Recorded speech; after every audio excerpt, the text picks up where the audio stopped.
Alright guys, today we're checking out a couple multi-tools that Nextool sent my way. These are the W4 adjustable wrench pliers and the Mini Sailor S11 Pro.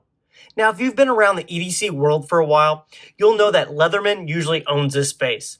But Nextool has been making some really unique tools, and honestly, these two might just surprise you.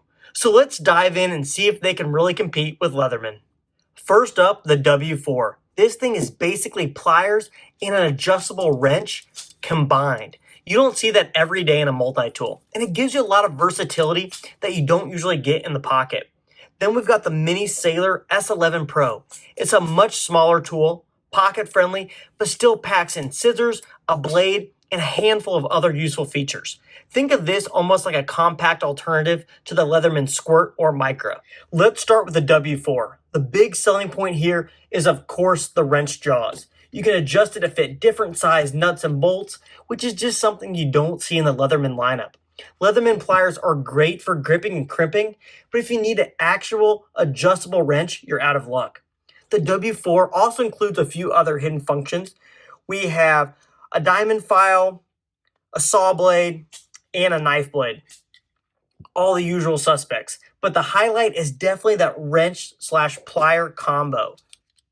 The build feels really solid in hand. This is made of stainless steel construction, and it's not overly heavy considering what it does. It also features a small lock here that, when disengaged, can allow the head to swivel and flex. I will say, for the size of this tool, it kind of feels like it's missing some tools, as there is nothing in the interior other than the standard plier heads. There's no scissors, screwdriver, or bottle opener on this tool. So now, is this replacing a Leatherman Wave or Charge? I don't think so. Just for the size alone, the Leatherman is a more solid pick, and it comes with a more wide variety of tools. But if you specifically need that wrench function, this thing might be more useful to carry. Now let's switch to the Mini Sailor S11 Pro, and I'll be honest, this one surprised me. It's super small, rides really easy in the pocket, but the tool selection is smart. You've got a pair of scissors that are actually pretty solid and better than what you'd find on a lot of keychain tools, a blade that works for simple cutting tasks, and a couple of screwdriver tools and a bottle opener. This feels like a competitor to the Leatherman Micro or SOG Power Pint. The difference is the S11 Pro has a more modern design, the scissors open easier, and it's lighter. It's not going to handle big jobs, but for EDC and opening packages, like cutting cords, little fixes here and there, it's actually really practical. When we compare this to the SOG Power Pint, the golf in quality is very shocking. All the tools and the metal on the Power Pint feel very flimsy and cheap, and the tool has a lot of flex when I grip down on the handles. Now the Nextool feels much more solid in hand and even features upgraded materials, as the blade is 8CR14 MOV, which is by no means a fancy steel, but is still a household name and actually a favorite of Kershaw. Though this is lacking a pocket clip like the SOG, the Mini Sailor is much smaller and all that more pocketable and much easier to carry.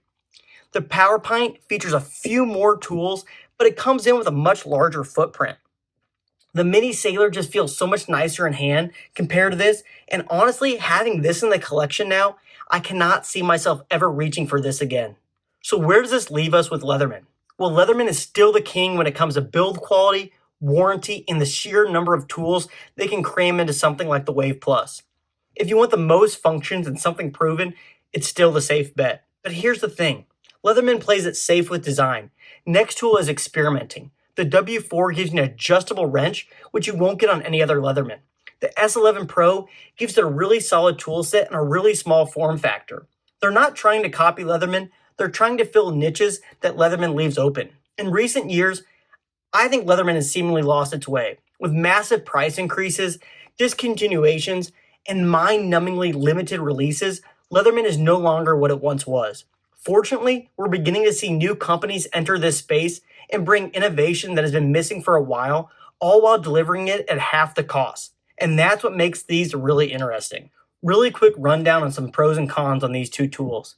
For the W4, some pros are that the adjustable wrench is super unique, has really nice plier functions, and the build quality is very solid. However, this comes with some drawbacks. This is bulkier than the Leatherman Wave and has fewer extra tools. Now for the Mini Sailor S11 Pro. I really like that it's small and lightweight, has really nice scissors, and has pretty good everyday utility. However, this does have some limited functions. It's not a replacement for a full-size multi-tool. I would have really liked to see a spot to hook onto keys or a lanyard.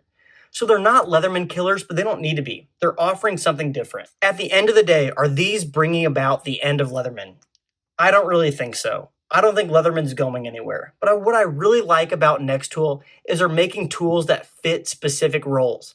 If you already own a Leatherman, these would be a really great complementary tool to add to your rotation. I'll keep carrying them for a bit and see how they hold up long term, but so far, I think they're really worth checking out if you want something a little different in your EDC. Anyways, that's my look at the Nextool W4 and the Mini Sailor S11 Pro. Let me know in the comments which one you'd actually carry between the two. Would you like the big adjustable wrench plier combo or the tiny scissors first multi-tool? And if you're new here, I cover all kinds of EDC gear, so hit subscribe if you want more. I'll catch you in the next one.